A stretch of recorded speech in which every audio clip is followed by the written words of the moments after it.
Ito may kumuha dalawang RIS, WE-RIS gas blowback rifle.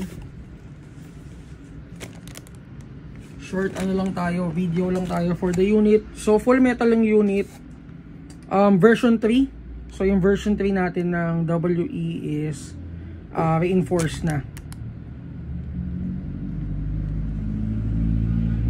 So ayan yung unit. So metal yung front assembly, may triangle sights, may swivel na, naka-carry handle.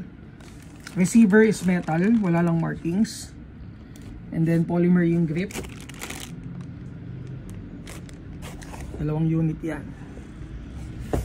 Okay, so test natin, check natin kung ilang FPS out of the box.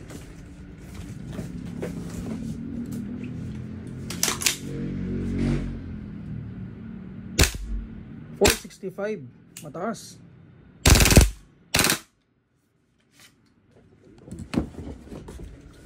So guys, pagka ipuputok nyo na yung unit, make it sure na yung ito, nakaunahan to para mag-open yung bolt. Ito, medyo matigas lang to, yung parte na yan. And then yung magazine nya is 30 rounds. So for extra magazine, meron naman tayong available nito for only 2,500.